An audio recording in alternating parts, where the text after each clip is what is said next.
오늘 설교 제목이 나와 내 집은 여호와를 섬기겠노라 라고 하는 그런 제목입니다.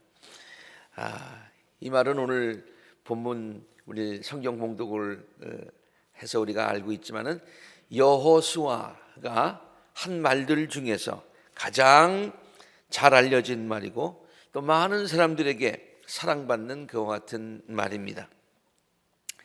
그래서 많은 성도들의 집에요 그 글이 액자로 많이 걸려 있는 것을 볼 수가 있습니다. 아마 여러분들 가정에도 저런 액자들이 있을 거예요. 아주 여러 종류의 다양한 액자들이 있습니다. 집에다가 이렇게 걸어놓지요. 근데 나와 내 집은 여호와를 섬기겠노라. 지금까지 섬겨왔다가 아니라 앞으로도 섬기겠노라. 그 말을 여호수아가 했다.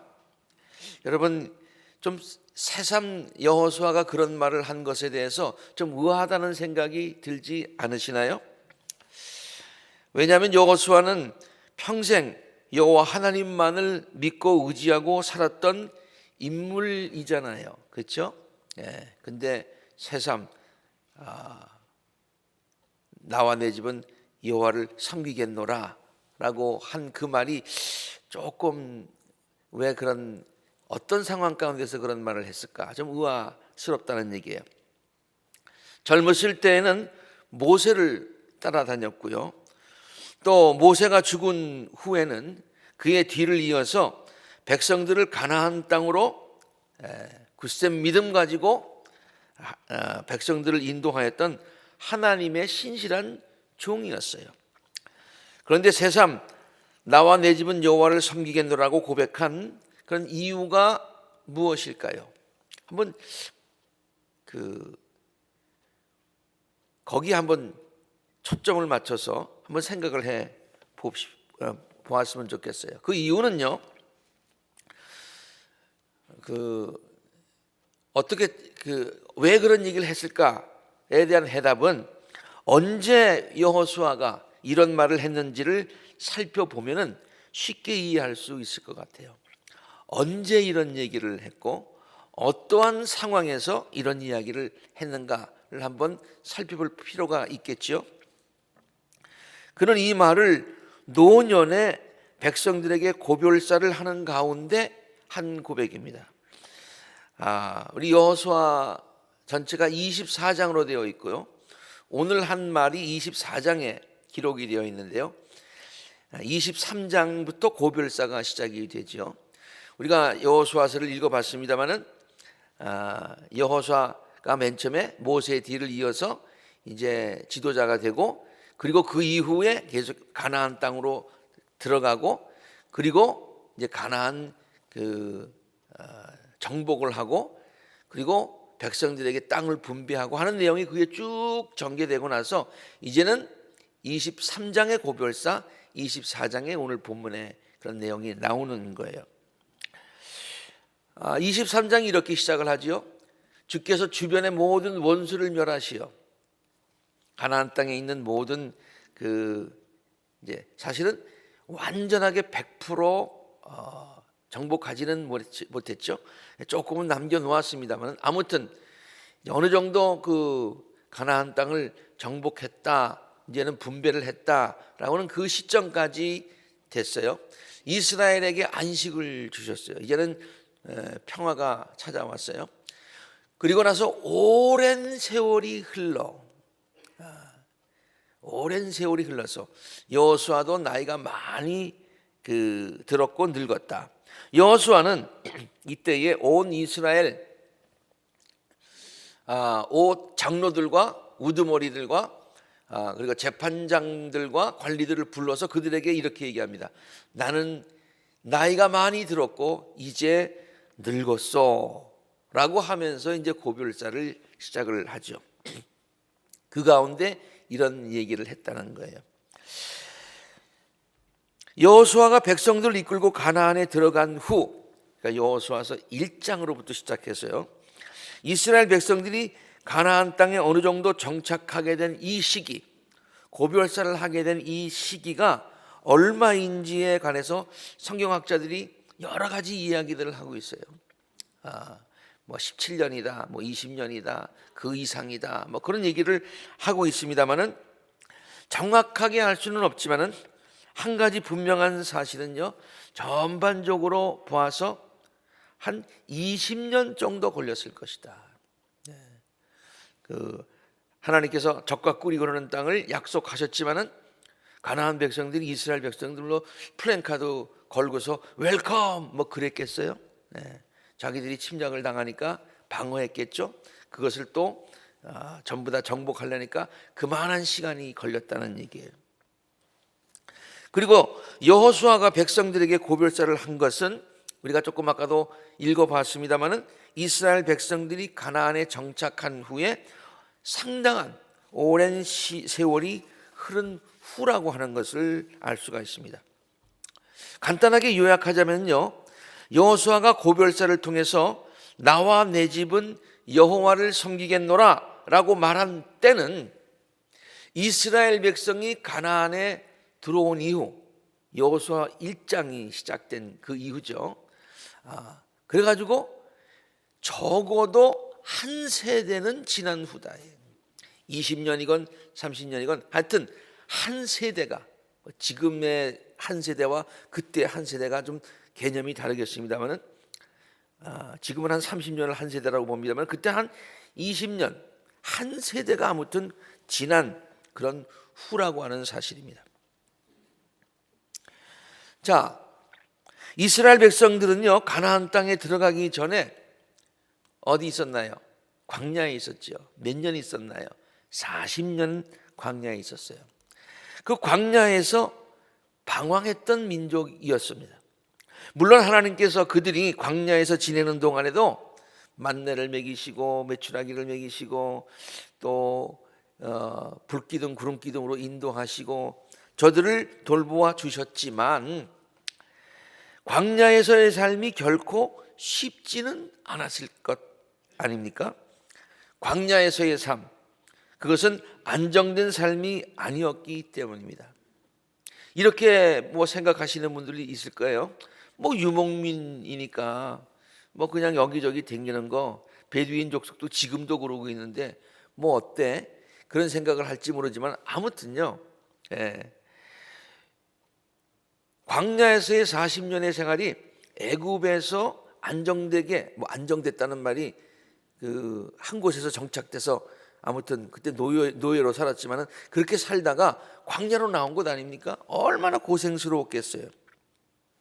좀 심하게 표현하자면은 그들은 40년 동안 거의 난민 수준의 삶을 살아야 했던 그런 백성이었던 것을 우리가 잘 알고 있습니다. 그런데 그들에 비해서 가나안에 오랜 세월 동안 정착하고 살았던 가나안 백성들은요, 나름대로 안정된 삶을 누리고 있었던 사람들이었어요. 그들이 광야에서 방황하고 있을 동안에 저들은 이미 오랜 세월 동안 거기에서 정착하며 살았던 농경 그런 민족이었다는 얘기예요. 광야 생활을 하던 이스라엘 백성들의 눈에는 그들의 삶이 매우 풍요롭게 느껴졌을 거예요. 이제 가나안에 들어가서 그 땅을 정복하러 들어가서 보면서 깜짝 놀랐을 거예요. 와, 멋있다. 참 안정되게 살고 있구나. 아마 그렇게 느껴졌을 거예요. 그들의 안정되고 풍요롭게 보이는 농경 문화가 부럽게 보였을 것입니다. 그리고 그들에게 그 풍요를 준다고 하는 바알 신에 대한 호기심조차 있었을 거예요. 와서 살아보니까 저들은 다른 신을 섬기는데 바알이라고 하는 신인데 그 바알 신은 저들에게 풍요를 주더라. 그 신이 어떤 신일까? 그런 호기심도 생겼을 거예요. 또한 그들을 강력하게 보호하여 주고 있는 왕정 체제, 그들에게는 왕이 있었어요. 물론 이스라엘 백성들에게는 하나님이 직접 통치하시고 인도하시지만은 눈에 보이는 왕이 있고 군대가 있고 그런 체제가 굉장히 부러웠을지 모릅니다. 그래서 이스라엘 백성들은 힘든 전쟁을 통해서 그 땅의 일부를 차지하여서 그 땅을 뭐 정복하였다고 하지만 완전히 저들을 다 몰아낸 게 아니잖아요. 성경은 그것을 가시들이 나중에 그들이 가시가 되었다고 얘기하고 있습니다만은 저들과 함께 이게 어울려서 거기서 살아가고 있는 거예요. 지금도 이스라엘에 가보면 그렇죠. 팔레스타인 그 사람들과 이스라엘 사람들이 어울려서 함께 살아가고 있어요. 그래서 어떤 사람이 이렇게 표현하잖아요. 이 하얀 그 종이에 먹물을 이렇게 해가지고 먹물을 착 뿌리면은 거기에 다 까매지나요? 네. 까만 것도 대부분 있지만은 거기 하얀 것들이 쭉 생기잖아요. 그래서 지금 이스라엘의 상황은 이스라엘 사람들은 까만 거라고 본다면 거기 팔레스타인 사람들이 그 하얀 점들 다 흩어져서 살고 있다. 참 아주 재미나게 적절하게 잘 표현한 것 같아요. 어울려서 살고 있어요. 그때도 마찬가지였어요. 그렇게 아무튼 어울려서 살고 있으면서 경제적으로나 문화적으로 가나안 주민에 비해서 열등한 위치에 저들이 이제 군사적으로 힘으로 저들을 하나님의 도우심으로 정복은 했다고 그러지만은 그러나 문화적으로 봐서는 저들이 더 오랫동안 안정된 생활을 했기 때문에 저들의 문화나 안정된 생활 방식이나 그리고 저들의 섬기는 신이나 거기에 대한 호기심과 그런 것들이 있었을 것이라는 얘기예요. 가나안에 들어간 1세대 여호수아와 그다음에 그 1세대 맨 처음에 들어간 세대는 나름대로 그런 하나님을 알지 못하는 그 지역에 들어가서 이방 민족들과 살면서 저들이 비록 우리들보다 조금 그동안 더 안정된 삶을 살았었지만은 그래도 우리가 믿는 하나님 여호와 경외의 신앙을 가지고 그것에 대한 자부심을 가지고 있었을 거예요. 1세대는. 그러나 그들의 2세들은요. 가나안 땅에 살면서 점점 그들의 문화의 영향을 받아가고 그들에게 좀 흡수되어져 가는 현상이 분명히 있었을 것입니다.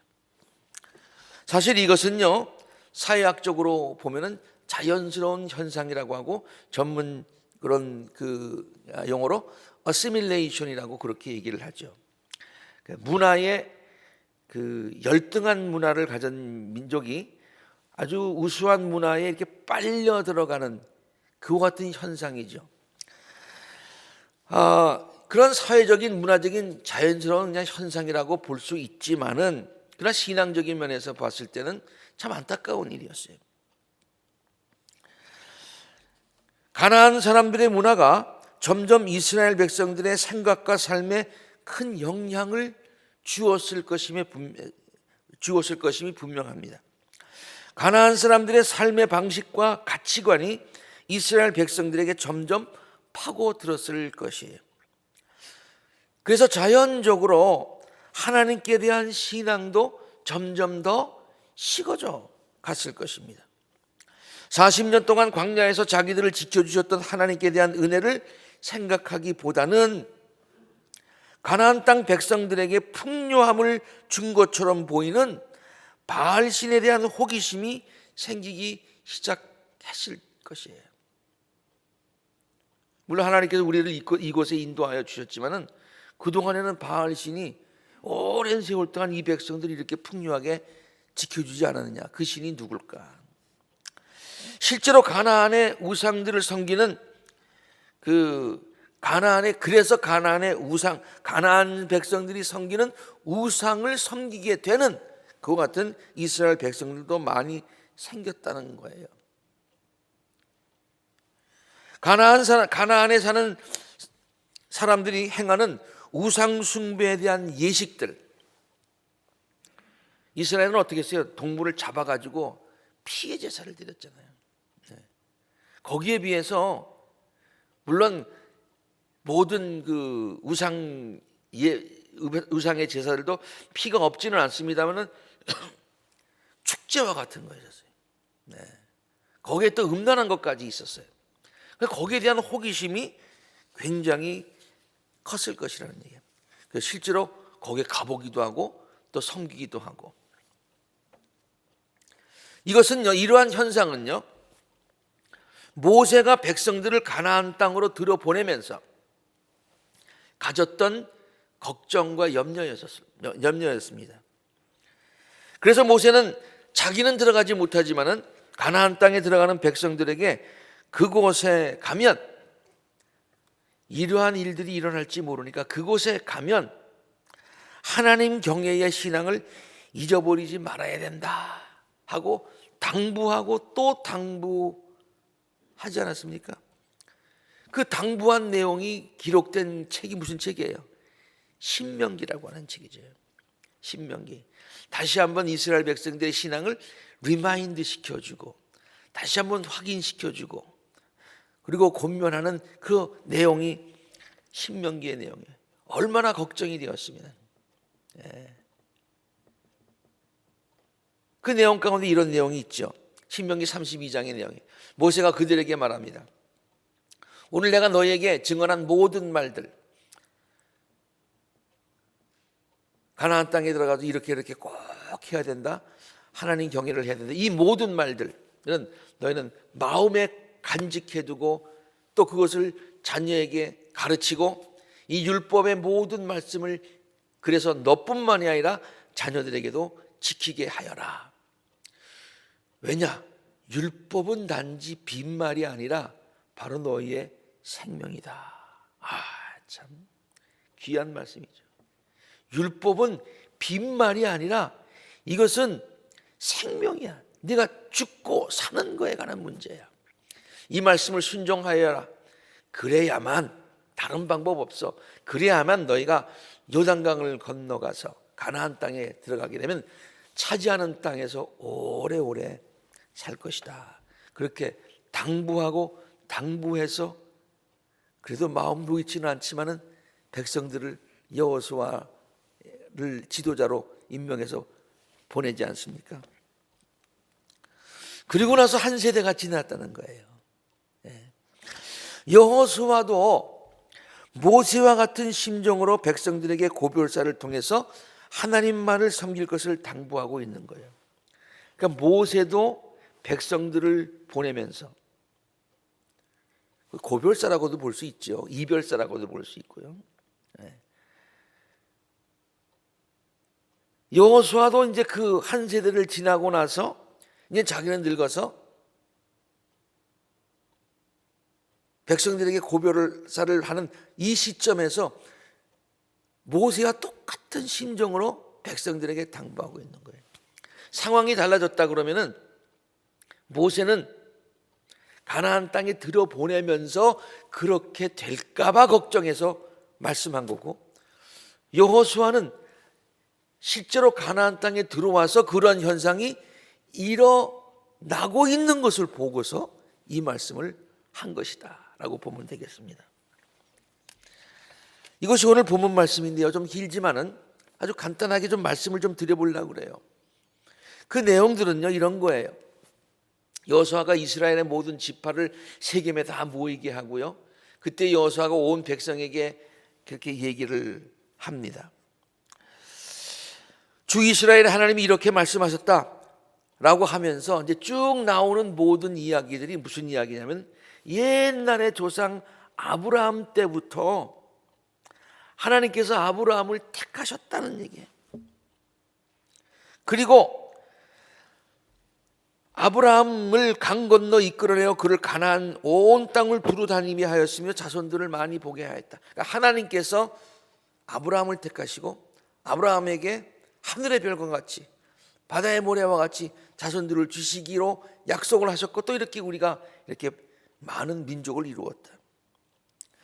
그 다음에 야곱과 그의 아들들이 이집트로 내려갔지만은 이집트에 가서 400년 생활했지만 하나님께서 결국에 가서 모세를 보내셔서 그들을 출애굽시켰다. 그리고 광야에 사는 동안 하나님께서 먹이시고 입히시고 지금까지 인도하여 주셨다. 그리고 나서 이제는 출애굽하여 가지고 광야 생활을 하고서 이제 요단강 동쪽으로부터 이제 올라오지 않습니까? 그때의 그 나라들을 정복하게 해서 지금 가나안 땅까지 인도하여 주셨는데, 그때 무슨 일이 있었는고 하니 발락 왕이 발람을 시켜가지고 이스라엘을 저주하려고까지 했어요. 그런데 하나님께서 그 저주를 축복으로 바꾸어 주셨다. 그 일도 있지 않았느냐.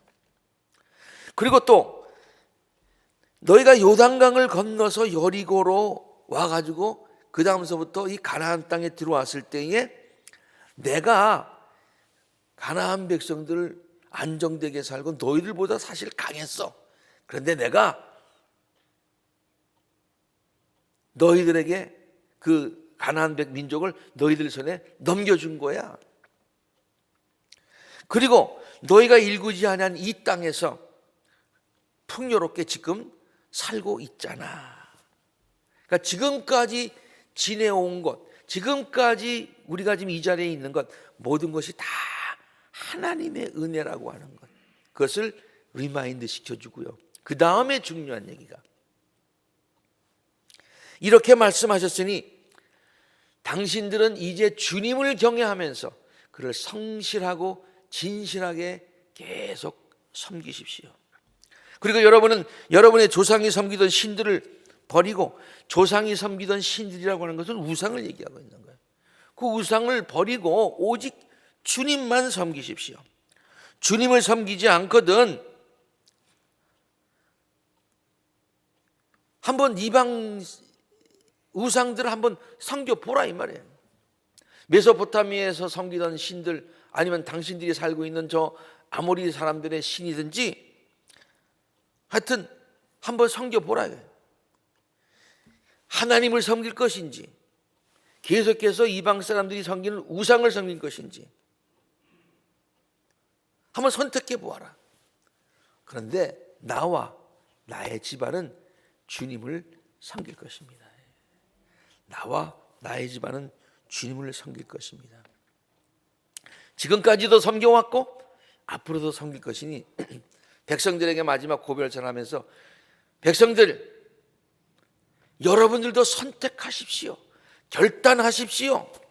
소원하십시오. 하나님을 섬기겠습니까? 이방신을 섬기겠습니까? 하나님을 알지 못하던 아브라함을 불러내어서 축복의 통로로 삼아주시고, 그 이후에도 아브라함 자손인 이스라엘 백성들을 지금까지 지켜주시고 인도하여 주신 분이 하나님이심을 기억하게 하고요. 그리고 지금 눈에 당장 보이는 현상적인 것들에 동요되지 말고, 하나님을 믿지 않은 저들이 그동안에도 잘 살고 풍요롭게 살고 있고 뭐 그런 것에 동요되지 말고, 만복의 근원이신 하나님께 대한 신앙을 다시 한번 확고히 가지라는 강한 권면의 말씀인 것이죠. 나와 나의 집안은 주님을 섬길 것이니 모든 백성들도 여호수아와 같이 올바른 선택을 할 것을 그는 백성들에게 강하게 권면하고 있는 것입니다. 이러한 여호수아의 간곡한 메시지를 들은 백성들은요, 여호수아를 따라서 같은 결단과 고백을 하는 것이 오늘 본문 말씀의 내용 아닙니까? 백성들이 대답합니다. 주를 저버리고 다른 신들을 섬기는 일은 우리가 절대로 하지 않겠습니다. 우리는 주님을 섬기겠습니다. 오직 그분만이 우리의 하나님이십니다.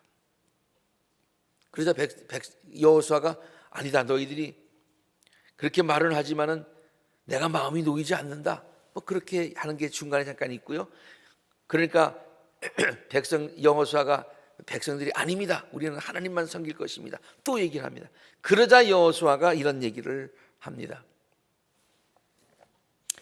여러분이 주님을 택하고 그분만을 섬기겠다고 한 말에 대한 증인이 바로 여러분 자신들이에요. 뭐 증인 세울 거 없어. 여러분 자신이 증인이 되어서 확실하게 해야 된다는 얘기죠. 그러자 그러니까 백성들이 우리가 증인입니다, 맞습니다. 그러니까 여호수아가 또 말합니다. 그러면 이제 여러분 가운데 있는 이방신들을 내버리고, 그러니까 여러분 가운데 있는 이방신이니까 이미 이방신을 섬기고 있는 거예요. 마음을 주 하나님께만 바치시오. 그렇게 얘기해요.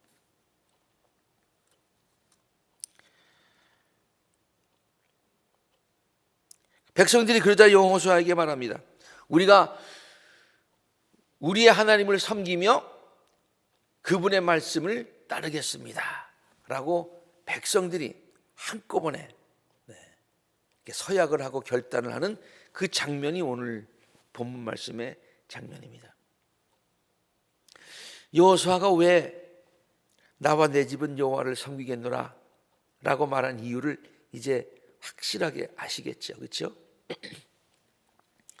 저는 이 말씀을 굉장히 좋아합니다. 아마 여러분들도 굉장히 좋아하고 많은 사람들이 좋아하기에 저렇게 액자를 걸어서 집안에다 붙이지 않습니까? 제가 이 말씀을 좋아하는 이유는요, 단순히 여호수아가 멋진 고백을 하였기 때문이 아닙니다. 이 시대를 살아가고 있는 우리 모두에게 꼭 필요한 고백이요 결단의 말씀이기 때문이에요. 그때만 그런 결단이 필요했던 것이 아니고 고백이 필요했던 것이 아니라 오늘날 우리들에게도 필요하다. 그 당시 상황에 대해서는 제가 지금까지 쭉 설명을 드렸습니다만 우리의 상황을 한번 보십시다.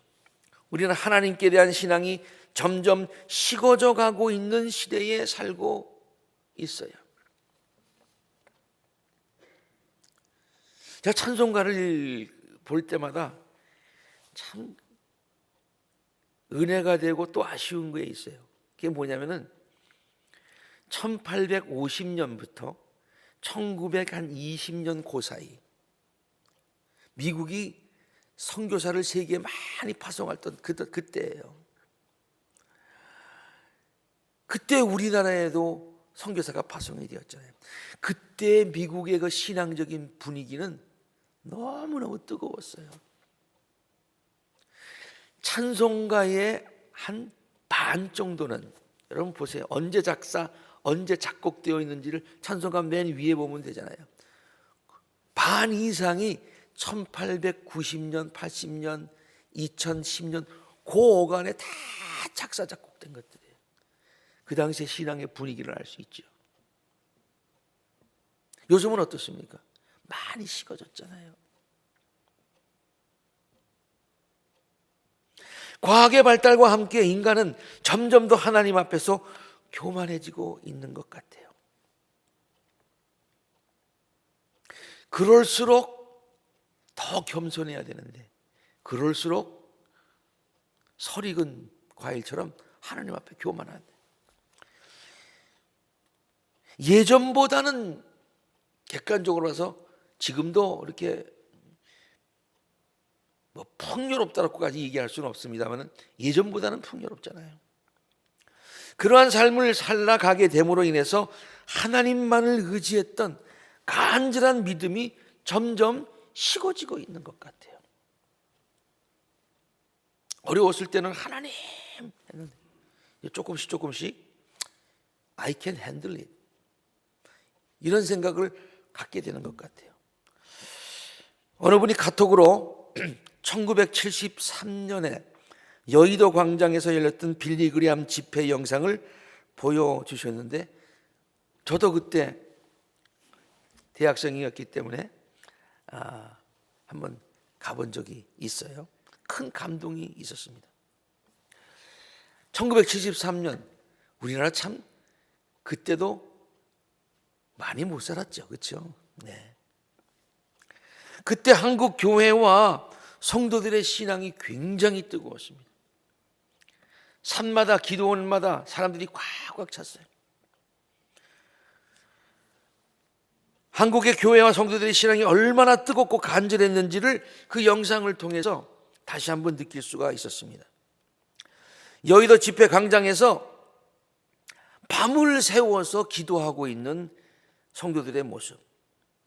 집회 중에 비가 왔는데요, 한경직 목사님이 하나님께서 주시는 은혜의 비인데 맞읍시다 그 한마디 하시니까 모든 사람들이 동요하지 않고 비를 은혜의 비로 축복의 비로 맞으면서 은혜를 사모하는 그 모습, 나중에 빌리그레함 목사님이 미국에 오셔가지고 조니 칼슨 쇼라고 옛날에 있었잖아요. 그게 인터뷰를 하면서 그 장면을 얘기하면서 받았던 감동을 얘기를 하는 것을 보았습니다. 그러나 지금은 어떻습니까? 그러한 간절함과 뜨거운 신앙을 찾아보기 힘든 시대에 우리가 살고 있지 않습니까?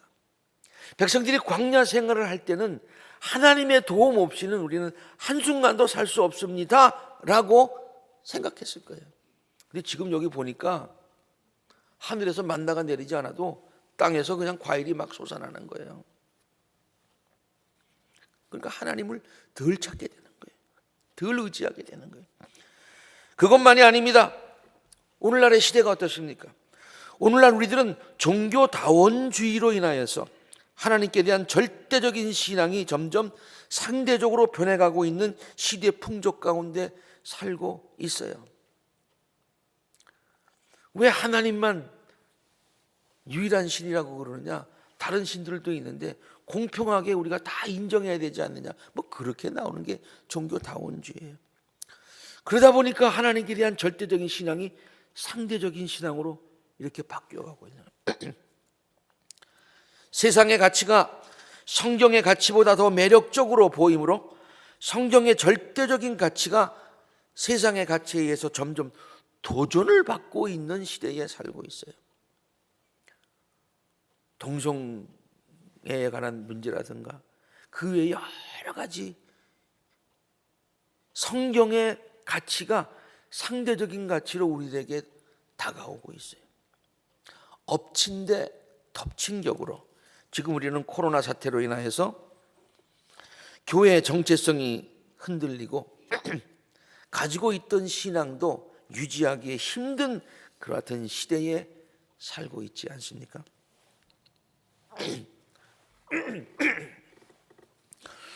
오늘 우리들이 처해 있는 시대적인 상황과 우리들의 신앙의 모습은요, 마치 이스라엘 백성들이 가나안에 정착한 후에 여호와 신앙을 점점 잃어가는 그 시대와 비슷하다는 생각을 설교 말씀을 준비하면서 갖게 되었습니다.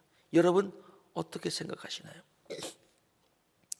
나와 내 집은 여호와를 섬기겠노라고 하였던 여호수아의 고백과 같은 그러한 고백과 결단이 이 시대를 살아가고 있는 우리 모두에게 꼭 필요한 고백이요,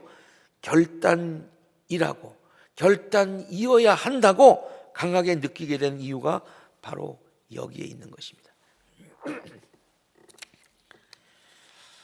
나와 내 집은 여호와를 섬기겠노라고 결단하고 선언한 여호수아의 집은 대대로 하나님의 큰 축복을 받았습니다. 오늘 아콜라 칼람에 이렇게 하나님만을 여호와를 섬기겠다고 한 그 임마누엘 가정에 임하는 하나님의 축복에 대해서 제가 쭉 기록을 했기 때문에 다시 반복하지는 않겠습니다. 여호수아의 가정은 큰 축복을 받았던 것을 우리가 잘 압니다.